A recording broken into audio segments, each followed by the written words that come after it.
Hello, and a very warm welcome to the latest Gerang webinar. Today's focus, delivering to the inbox everything you need to know about email deliverability.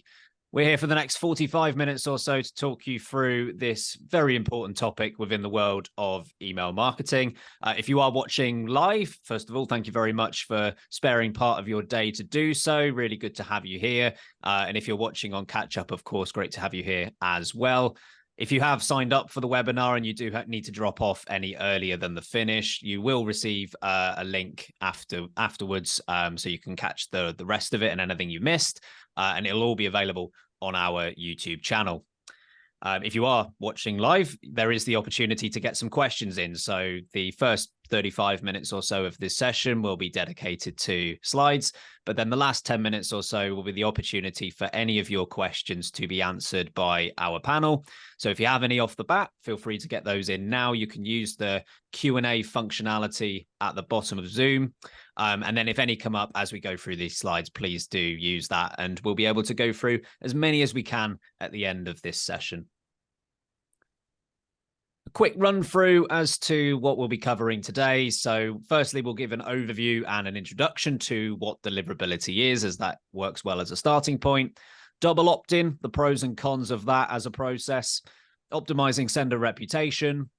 Managing and monitoring list hygiene. Optimizing your email content. And then lastly, monitoring and measurement. A quick introduction, firstly, to your speaker. So my name is Ben Hocking. I'm a client success manager here at Gerang. But fortunately, I'm not the only member of the Gerang team here today. Joining me is Priyanka Roy, head of service delivery at Gerang, but also an extensive background in email deliverability. And a familiar face for these webinar sessions, because we've got Guy Hansen, VP of Customer Engagement, back from Validity. If you remember back to the latter part of 2022, our very first webinar featured Guy. So you hold the distinction of being the first return guest, which I'm sure is a privilege. That's awesome. I'm delighted to be back, and thanks for having me. And very briefly, I'll just introduce Gerang. If you haven't been to one of these webinars before, we are an email marketing agency, 100% focused on delivering excellent email marketing. We work across a multitude of industries, very varying clients. 20 years of experience. 2023 is our 20th year in operation. And in that time, we have been dedicated to driving exceptional results via email marketing. And we always understand that no two clients are the same. Therefore, we are very adaptable to fit the needs of each and every one. And I'll hand over to Guy, who will introduce Validity. Thank you. So Validity is very much a business of two parts, but with one core philosophy, which is that our customers should be able to trust their data. So those two parts, we offer a suite of data quality solutions, and they're used by CRM admins, sales leaders, revenue ops teams around the world to simplify their data management, increase their CRM adoption, boost their productivity, and mitigate their sales pipeline risk. And then there's our email solutions, and I think anyone that's familiar over the years with Return Path, 250 OK, Bright Verify, Mail Charts, Validity is now their home. And those solutions help our customers take the guesswork out of a channel which is still very much, sort of part science and part dark arts. And we just provide that total intelligence from the email marketing universe to help senders improve their deliverability and optimize their program performance. And we're very much here to talk about that second part today. How do you identify all those hidden threats to your email program's performance? How do you maximize your deliverability to make sure you're getting the most messages to the most customers? And when you get that right, how do you make sure your emails stand out in like these super crowded inboxes where competition for iShare and share of wallet for that matter is brutal? So that's us. It's going to be a great conversation today. Let's get started. Indeed. And we'll start, as mentioned, with just a brief overview and introduction to what deliverability is, and perhaps just as important, what deliverability isn't. So we're all on the same page on that. So what is deliverability?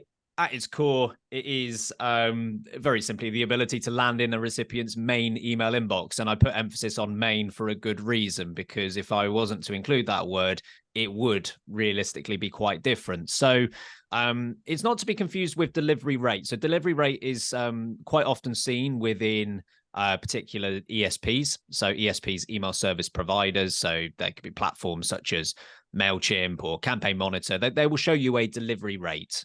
Ultimately, what percentage of your attempted sends are going through to the email address, and what percentage that ends up being. That in itself is a useful metric. Don't get me wrong on that, but deliverability goes a bit further than that. So it's not just asking the question of whether it does go through to the inbox. It's about where it places within the inbox. Is it the main inbox? Is it the spam folder?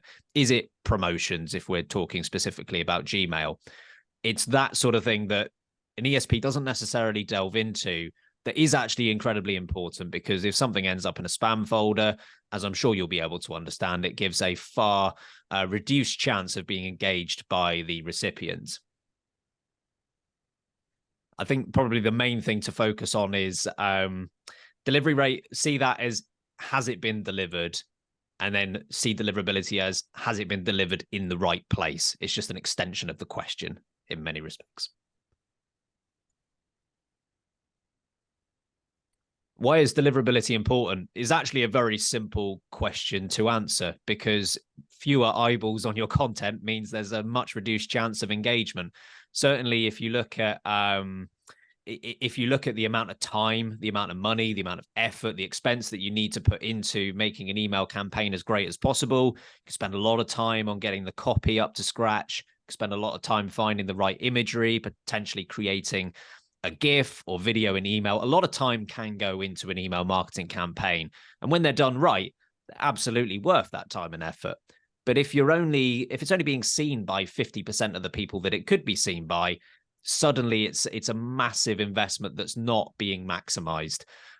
So even though certainly further down the funnel, and a funnel is a good way to look at this, more emphasis might go into the bottom ends of the funnel. It's got to get there in the first place. So the only way a purchase can be influenced is if the email's clicked. The only way an email can be clicked is if it's opened. The only way it can be opened is if it's placed in the inbox, or at least it gives it a much better chance if it's placed in the inbox.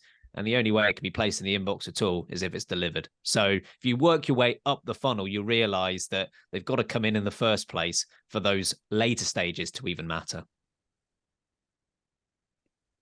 Now, the thing is, despite that great explanation, deliverability can be a really niche topic. And because of that, the importance of deliverability is often poorly understood. And it can be a real challenge trying to explain, especially the revenue impact of poor performance to key stakeholders. So to deal with that, we've actually developed this revenue dashboard. And the example that we're looking at here, I've based on a program sending 1 million emails a month. And I've plugged in some UK benchmarks for inbox placement rate, open rate, click rate, and revenue per email. And what you can see is actually just making a very small improvement, just a 1% improvement in inbox placement rates would already generate additional program revenue of another £10,000 over the course of a year. Now, let's look at the benefit for a best-in-class sender with 99% inbox placement rates. And by the way, this is what we typically see from shared Gerang and Validity customers. And here, the revenue benefit is obviously much greater. And hopefully, the promise of another £100,000 a year of attributable revenue is a really good incentive to invest the time and the effort that's required to achieve top drawer deliverability. So how can deliverability tools help? It's tough. Inbox placement is tough, and it is a challenge to make sure that everything's working as it should be. It's even more difficult because, as mentioned, these email service providers, again, MailChimp and Campaign Monitor are a couple of examples you could throw out there. They will almost always display that delivery rate, but can't really go any deeper than that on deliverability. In which case, you're asking the question, is there a problem? If there is a problem, how on earth can I solve it? When you've got absolutely nothing to work off, how can you optimize deliverability if you don't even know, is it optimized in the first place? Is it a massive problem? It's a lot of guesswork. And those email service providers aren't going to give you the answers that you necessarily need. The other thing that makes it challenging is that internet service providers, so here we're talking the likes of Gmail and Yahoo, they have unique algorithms to decide what makes the inbox, the main inbox, and what doesn't.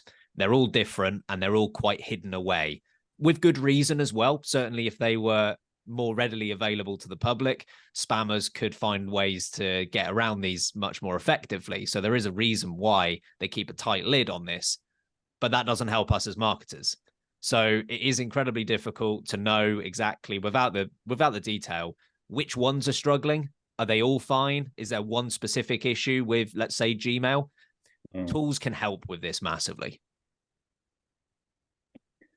So helping to contextualize that, Validity published the 2023 edition of our deliverability benchmark report a few months ago, and you can grab a copy from our website. And there's some fascinating insights in the report. I think global inbox placement rates are around 84%. Good news is that they are higher here in Europe, averaging around about 89, 90%. They are in the low 80s for North America. Picking up on Ben's comment, the Maggies, Microsoft, AOL, Gmail, Yahoo, comprise 86% of a typical B2C list. And that idea that, you know, some mailbox providers are tougher than others, Microsoft is by far the hardest mailbox provider to get good inbox placement rates at. Their number's 82%.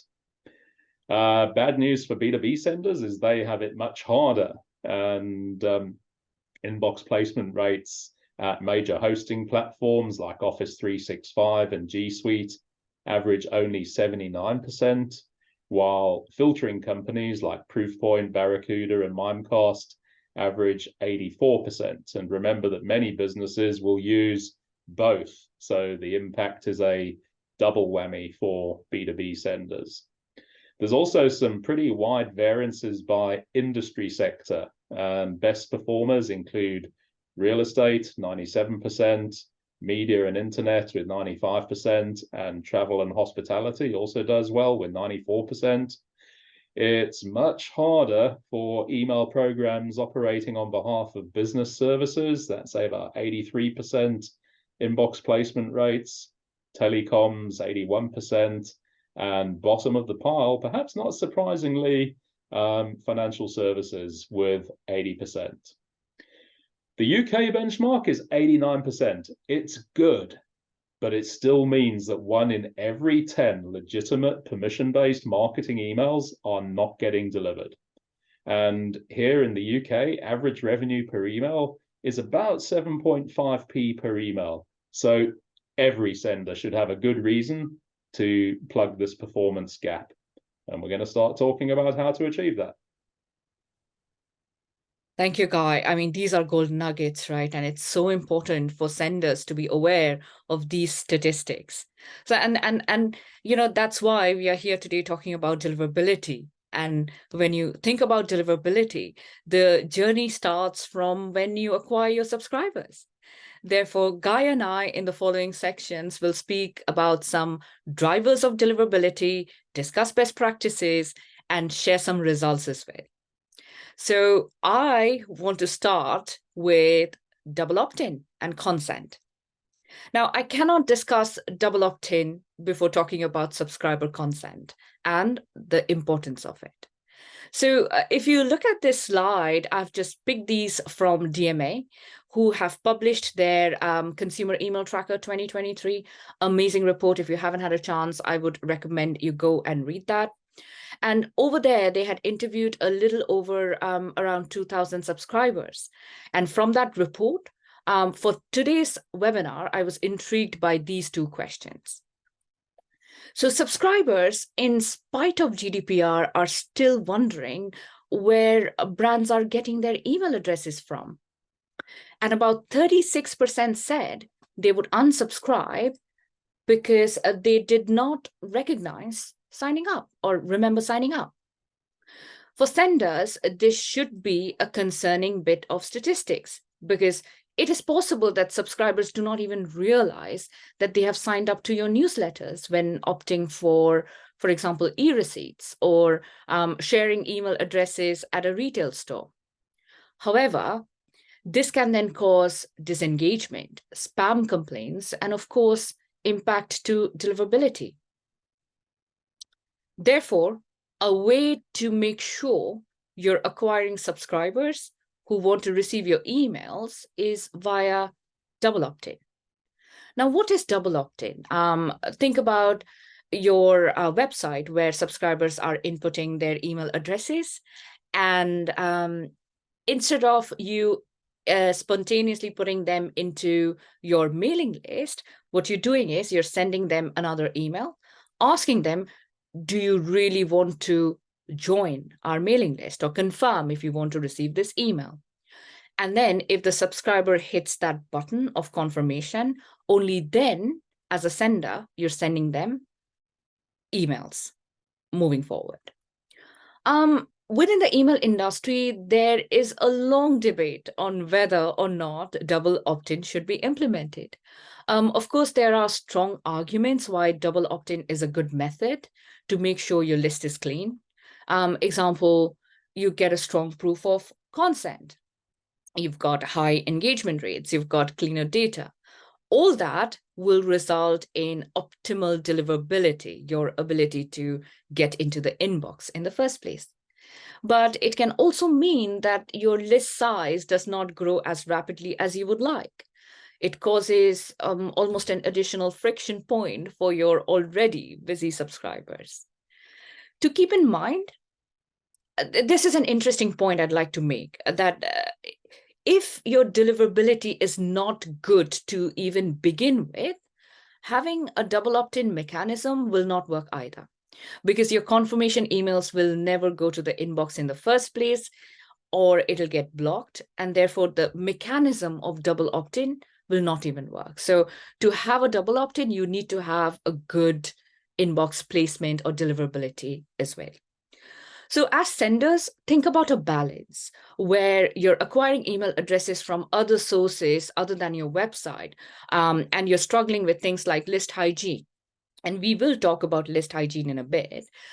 Maybe implementing double opt-in for those collection points might be a very good idea. Now that we have spoken about a little about acquisition, let's discuss what does that actually impact, and how does deliverability factor into the whole double opt-in acquisition and the entire email conversation. What I want to do now is discuss sender reputation. Reputation is the foundation of deliverability. Think of reputation as you would think about your credit score. So if you have a good credit score, there is no issue in getting a mortgage, getting a loan, a car finance. However, if you have a bad credit score, every single way where you have any sort of financial discussion with your bank or lenders, you have a problem because they don't want to interact with you. Now, anyone who has known me in the past knows about the triangle, and I'm going to talk about it now. I'm a very visual person, and the way I like to explain is, imagine your email ecosystem is a triangle. I mean, you could imagine it as a circle. I like triangles, so it helps me explain better. Now, the foundation of your email ecosystem is reputation. If your reputation, your IP domain reputation goes down, your deliverability, your inbox placement rates goes down as well. And what does that impact? It impacts your open rates, your click rates, the resulting revenue that every business is measured against. Inversely, if reputation is high, everything else then starts going up. Stats again for you guys is that 77% of the filtering decisions that a mailbox provider like a Gmail or a Yahoo or Microsoft will make, they will generally base it upon your IP and domain reputation. And the other thing I wanted to mention right here is, guys, it is better to have poor reputation than having no reputation at all. So when you think about reputation and you think about, well, my IP reputation is bad today, just don't go start changing IPs, domains. You can build upon a bad reputation, but if your IP domain has no reputation, then it's a big problem for mailbox providers. So what drives reputation, right? I mean, I'm not going to read everything that's on this screen, but these 6 factors, your complaints, your list hygiene, your infrastructure, engagement, message quality, everything will drive your reputation. And I can speak, it is a subject I can speak hours and hours on, but hopefully today we will give you a good understanding and what to keep an eye out on. Now, Guy and I, we will discuss list hygiene, content, and engagement in details. However, because I'm on the topic of reputation, I would briefly touch upon 2 critical aspects. Complaints. We cannot speak about reputation and not talk about complaints. And subscribers marking emails as spam is considered to be a spam complaint. Now, spam complaint will always have adverse effects to your reputation and therefore deliverability, as you can imagine. So question is, why do subscribers complain? Now think about it, right? Too many emails. I'm getting emails that are not relevant to me. I did not remember signing up. So going back to the consent slide. So they don't remember signing up to your brand. So there are many, many ways to reduce high complaint rates. And we can talk about, like I said, hours and hours about it. But I'm not going to go into details on it. But every time as a sender, when you're sending out emails, put yourselves in a subscriber's shoes, because you are a subscriber at the end of the day. So put yourself in those shoes and think about, what are your expectations from a brand when you receive emails? And if you're able to meet those expectations as a sender, I think you're nearly 80 to 90% there in terms of complaints. And the next thing I want to talk about in terms of reputation is infrastructure. So most of it will be managed by your email service provider, like a MailChimp, a Salesforce, Adobe, right? So they will take care of it. But good thing to keep in mind is, if you don't have a proper strong infrastructure set up, ISPs like Gmail, Yahoo, they don't trust you as a sender, because all these phishing and security problems happening in the entire email industry, it's hard to trust. So think about setting up a strong infrastructure like your SPFs, the DKIMs and DMARCs, right? I particularly love Bimi. Now, Bimi is something where it just boosts your credibility as a sender, wherein with Bimi, you can almost surface your logo when you're sending out emails. Imagine the trust your subscribers will have when they see the email is from Groupon, for example, or Motability, for example. It just gives you that added credibility. So I like Bimi. If you haven't had it implemented, think about it. And last but not the least is feedback loop. And feedback loop setup, again, your ESP will help you set up, but make sure you have it. It is a mechanism where when subscribers complain on your emails, you have a way to get that feedback and then suppress them immediately. Now, handing over to Guy for some more insights on reputation. Some great insights there, Priyanka, and I thought I'd bring them to life with a couple of examples. I love that analogy about how, you know, your reputation scores like a credit score for email marketers. It tells us a lot about how major mailbox providers view you as an email sender and how they're going to handle your email messages. Will those emails be accepted or rejected? And if they are accepted, where they're going to be placed? Inbox or spam or junk? So what we're looking at here is an example of a great sender. And by the way, they are a shared Gerang and Validity customer. A score of 100 means that they are seen as a really high quality sender. And their inbox placement rates are phenomenally best in class because of this. And also note that green tick status with Validity's sender certified program. We'll talk about that a little bit later, but they're definitely benefiting from that trusted sender status.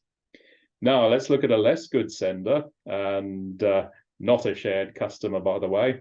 So as soon as your score drops out of that sort of 91 to 100 top tier, inbox placement rates start to degrade, and they degrade quickly.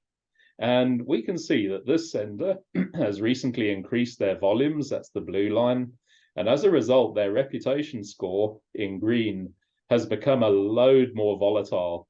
And the reputation measures on the right show that they're now experiencing high sender rejected rates because of this. That means a lot less of their emails are getting delivered. You want to find out what your sender score looks like? Check out www.senderscore.org, and you can get all of these stats for your email programs. It's a great resource. Thank you so much, Guy. It's always nice to kind of see examples and after you've gone through the concept. So I think that this is a really good example. Great. So let's go back, and whilst we are talking about reputation, let's just talk about another critical factor that impacts the reputation score that Guy was talking about, and that is list hygiene. What is list hygiene? It is when you've acquired subscribers and your list is full of spam traps, meaning addresses that never gave you any sort of consent to ever receive any emails, or have expired months and months ago and are still receiving emails, and Microsoft went and converted those email addresses into recycled spam traps, for example. Or you could also have tons of email addresses within your database which are invalid. Like how many ever times you can send emails to them, they're never going to receive it because the addresses are not valid anymore. That should have been suppressed long ago.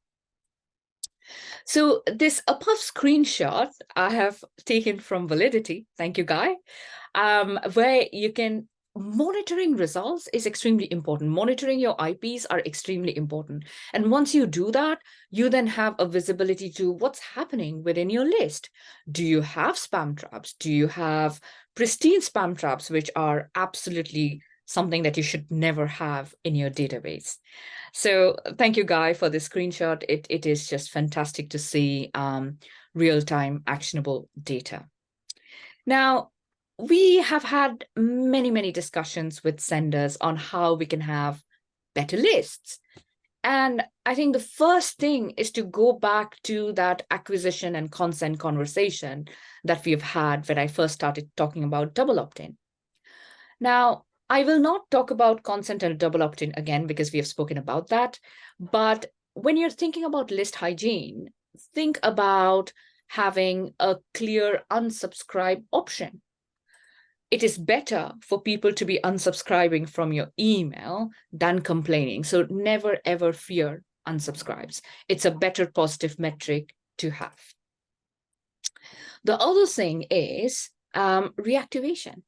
Because if you've got a lot of people within your database who have not interacted with you for a very long time, it just dilutes your entire engagement criteria. You're diluting your open rates and click rates and in turn revenue. So make sure that you're trying to reactivate them. And I really like Sephora and this particular example. And within this webinar, you'll see how I like Sephora time and time again. But so send them offers or try to win them back. And if you can't, in that case, do an opt-out email so that you're able to clean your list. And the last thing I'm going to say is regular data cleanse. And again, thanks to Validity and Bright Verify, I wanted to kind of showcase this example where if you see that you've got lots of bounces, if you see that people are not engaging with your emails, do a data cleanse and then only send emails to valid email addresses rather than just everywhere. And then once you use Validity and then Bright Verify, you work with Gerang, we are able to do that for you. Great. So moving on, Guy. Yeah, I thought I'd show how some of the data hygiene factors you've just been talking about map onto sender reputation and deliverability. So check out this research we did previously, and it shows the relationship of unknown users, which is effectively hard bounces, and spam trap hits that email programs generate, and the comparable sender reputations that these programs generate. And what you can see is that while these graphs aren't quite straight line, there is a clear direct relationship between these factors and the sender reputations, which these scores, which these programs, should I say, are producing. And now let's see how these factors combine to influence deliverability. And what you'll see here is that for all 4 of the major mailbox providers, there is a clear relationship between reputation and deliverability, with reputation being informed by some of those factors that Priyanka's just been talking about. And what we know for a fact is that programs with consistent scores in the top tier enjoy average inbox placement rates of over 90%, but these reduce very quickly to 71%, just 1 tier down, and 44% for the one below that. So the lesson's clear. If you want to enjoy great deliverability, you need to make absolutely sure that you are consistently generating scores that are up in that top 91 to 100 tier. Fantastic. And right, time and again, we are talking about reputation, but reputation is such an important factor when we are talking about deliverability. And if you have reputation right, deliverability will take care of itself. So moving on, I promise that I'm also going to talk about content and how engagement and the way that it kind of almost impacts reputation and therefore deliverability. So this is sort of another piece of the puzzle when it comes to reputation.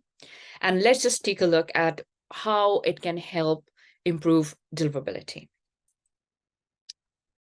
So thinking about your content, imagine, right, if you have a very good, strong content, what it does, it almost engages your subscribers. They look forward to receive your emails, and then they open it, they click, they convert, and so on and so forth.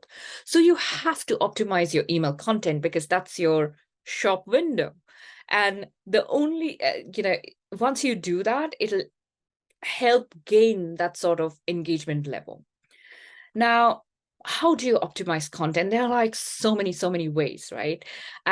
Start with a great template. Start with a good email copy, which is engaging. Test your subject lines, right? Make sure there are no spelling errors, no or at least less spammy words where you can.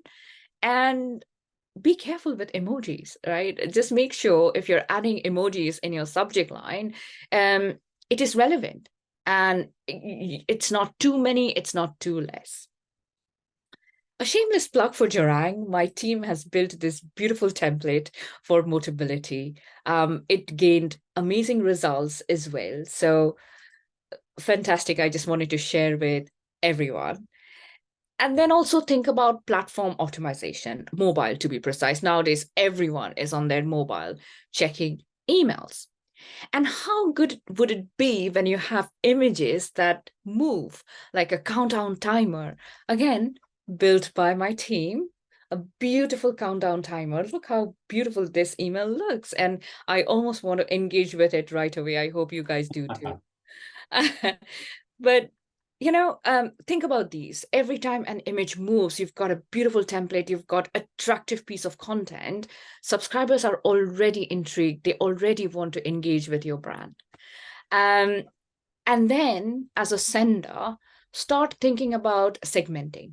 Not everyone needs to receive everything. So the batch and blast email, sending every single piece of content to everyone, that strategy needs to be rethought.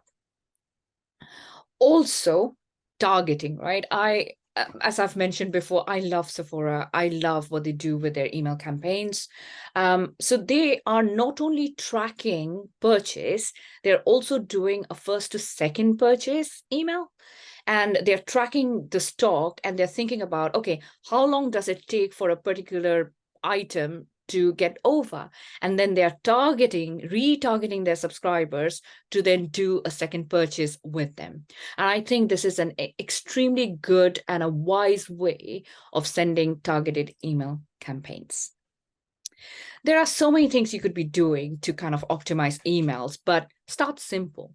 Start with personalization. I've had an example from Netflix. So start personalization, start with a good copy, images that move, and test, test, test. Because once you have very good email content, then it just boosts your engagement metrics like opens and they click and conversion. ISPs love that. Your deliverability is great, and so are your business KPIs. So, Guy, what do you have for us? Well, I suppose those are all great ideas, but the key question is, where do they come from? And one thing I'd say is that when it comes to email content, there's a load of great insights to be obtained from your competitive landscape. And over the years, I've sat in many, many email planning meetings where the team's scratching their heads and going, what the hell are we going to talk about next month? And if you're a sender like Vax, for example, you absolutely want to know what the likes of Dyson and Shark and the various retailers that stock their products are doing with their email programs, because it's a great source of ideas. And if you're on top of that, there is a wealth of great insights that senders can use to tweak their performance. And you can start to answer questions like, what's their preferred days and times when they're sending their emails, and how often do they send, and what discounting strategies are they using, and what creative treatments are they applying?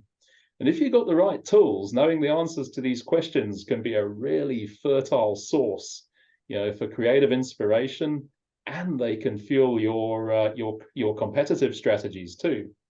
And the examples that we're looking at here, we use a solution called Mail Charts for them. And if you want to set up a free account and have a little play yourself, you can go straight to www.mailcharts.com and start playing today.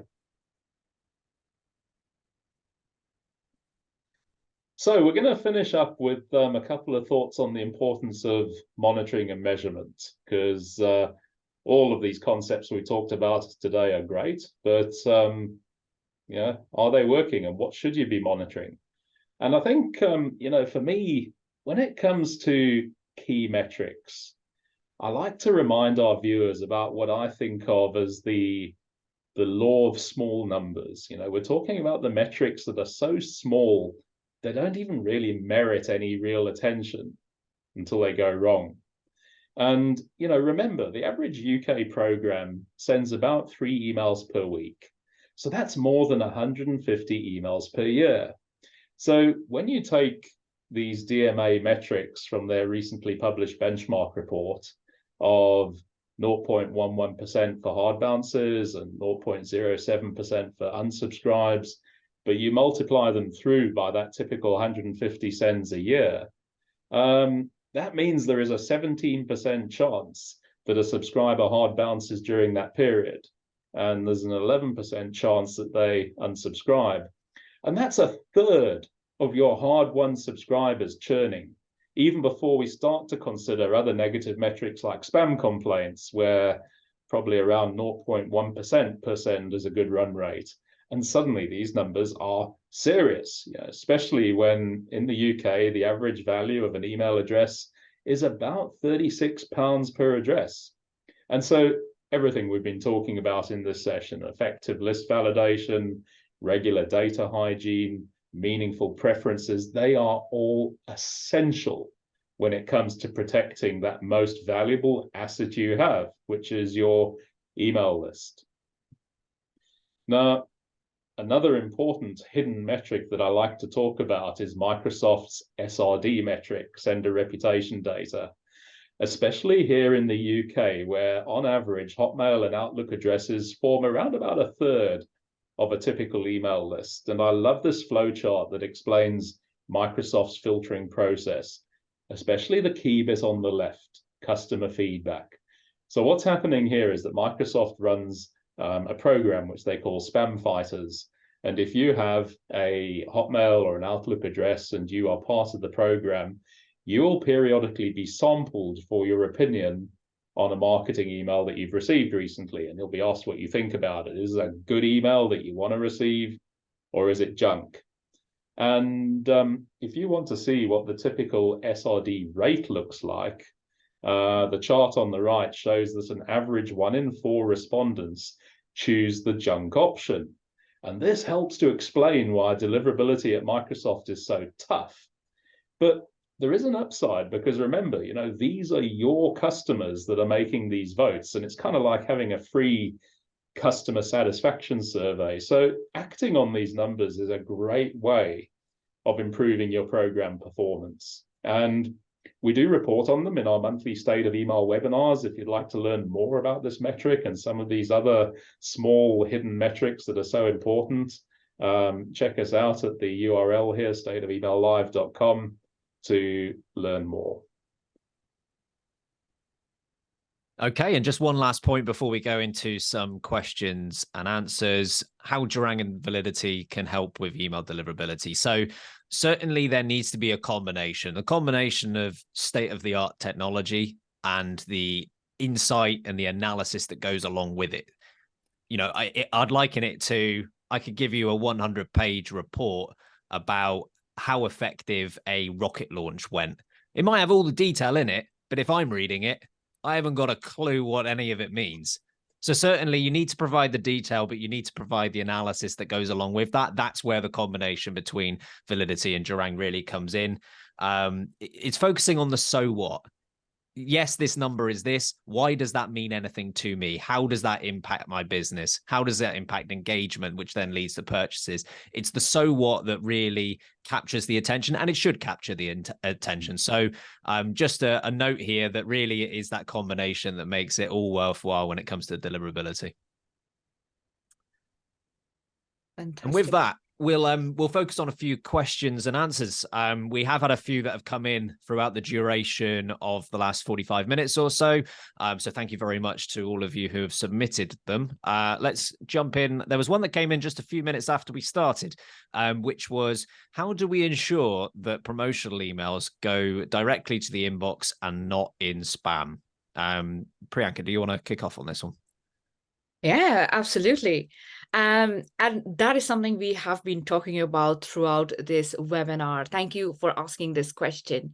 So I would like to say, whether it's a promotional email or whether it's a confirmation email or whether it's a transactional email, when you think about a mailbox provider like a Gmail or Yahoo, all they're looking at is the IP that email is being sent from, the domain it's being sent from, and the reputation of the IP and the domain and the combination of it.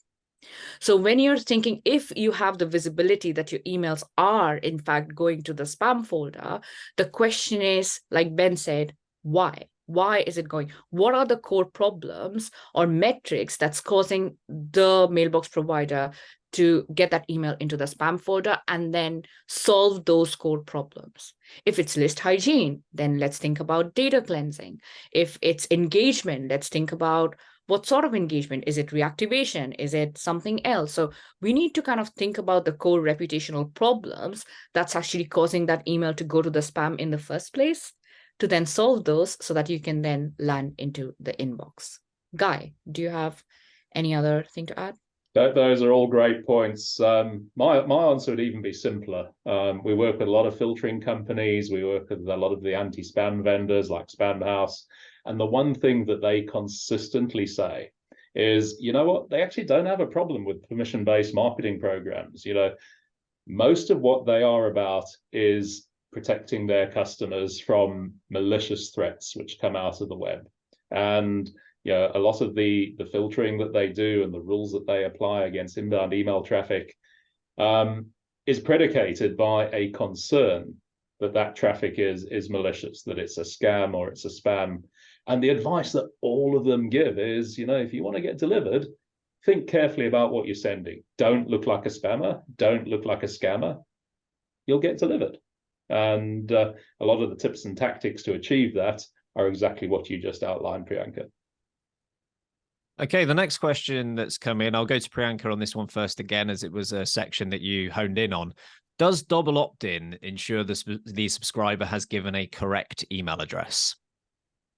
No, it does not. But that's what it does. It kind of stops that wrong email address to then be a part of your mailing list. Because look, if I've given you a wrong email address, there are two reasons why. One is I don't want to give you my right email address so that I can get email from you. And the second thing is I might have mistyped, or depending on where the email address has been collected from, maybe a retail where I'm just reading out my email address and it was mistyped, right? So there could be many reasons. But at the end of it, if the email address is not right, you're not reaching that person at the end of it. So why have it in your database in the first place? So it does not ensure that you're getting a correct email address, but what it ensures is that you're not sending emails to a wrong email address and therefore generating bounces and generating disengagement and diluting your metrics. Anything else, guys? No, I think that's absolutely right. I think, double opt-in forms part of a broader strategy to make sure you're consuming good addresses into your program.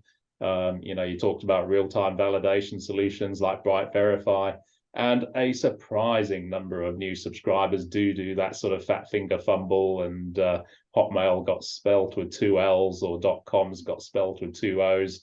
And, actually being able to prompt them in real time and just go, hey, are you sure that doesn't look right? And they go, oh, crap, I got that wrong. And they give you the correct address, which then feeds into your double opt-in process. It means that the sort of churn and the dropouts going to be far less as a result. Okay, next question. Is there a way to implement Bimi without paying for the monthly charges for the digital certificate? Guy, do you want to kick off on this? No, you have to have the digital certificate. But what I would say, and I'm going to sort of deviate a little bit from the question, just to say that, don't just think about it in terms of the cost. Think about it in terms of the benefits. And I think, the research which Priyanka showcased is absolutely right. Bimi is a very, very effective tactic in terms of driving recognition of your emails. We talked right at the beginning about how tough it is to make your emails stand out in the inbox. It's a very effective way of achieving that. And then there's knock-on benefits. There's published research which goes, the sort of engagement with Bimi enabled emails is greater.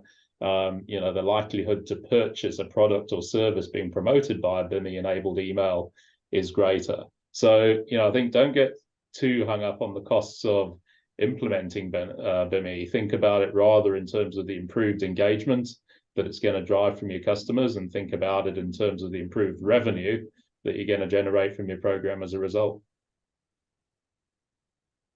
Great. Next question. And this is relating to bounces. So I thought my ESP removed bounced email addresses, so there's no problem here, right?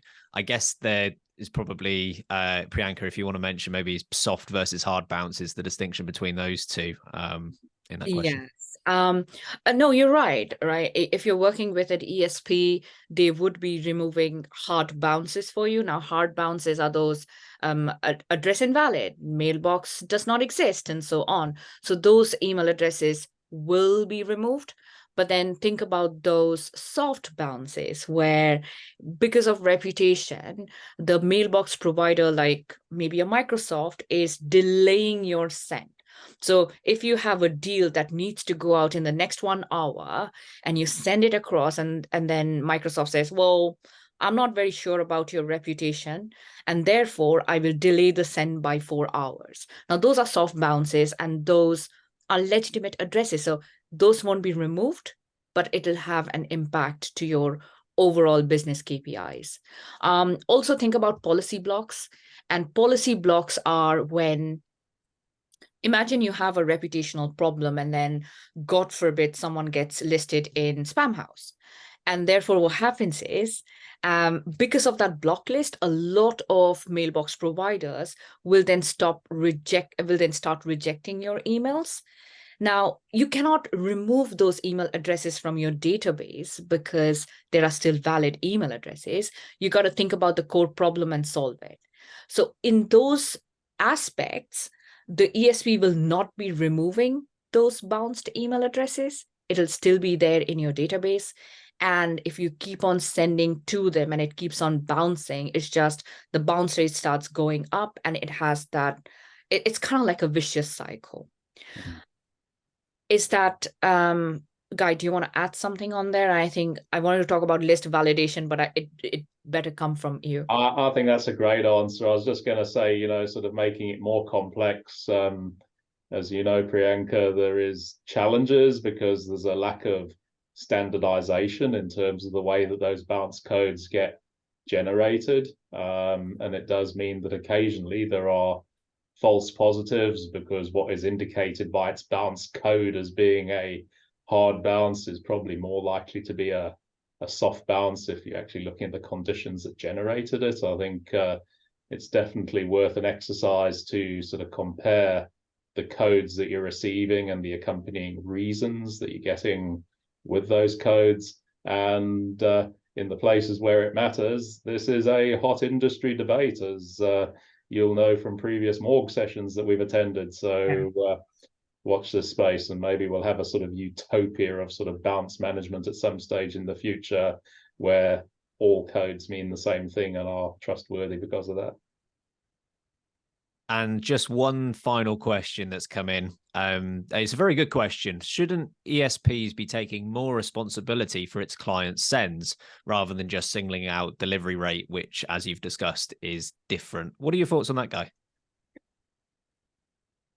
It's almost uncanny because, digressing for a second, we're our very next podcast that we're going to record at Validity is one of our ESP partners, and that's exactly the topic we're going to be talking about. You know, sort of when it comes to deliverability, who carries the can? You know, is it the ESP or is it the sender? And I think, I don't want to sort of put words in Tom's mouth that's joining us as our guest, but you know, the answer is it's a little bit of both. You know, there are some aspects of deliverability that your ESP absolutely should own, and that includes things like bounce management, things like list hygiene, you know, things like the infrastructure that you're sending from and making sure that your emails are authenticating properly. You know, in our mind, all of that sits with the ESP. But, you know, there are some factors that we've covered today, which are probably outside of the remit of the ESP to influence. You know, if your sender wants to be one of those senders that, you know, sort of sends 2 emails a week, you know, 2 emails a day, 7 days a week, you know, promoting lots of sort of discounted offers, that is going to have an impact on deliverability, because you're going to see it creating a depressive factor on your subscriber engagement. And actually, you know, if you want to apply those practices to your program, that sits firmly with the sender. You know, that's not the responsibility of the ESP. So it's a little bit of both. If you're good partners, you know, you'll both take ownership where you should. Anything you'd like to add on that, Priyanka, before we head off? No, I think I agree. It's just I love the word shared partnership, right? And shared responsibility and accountability.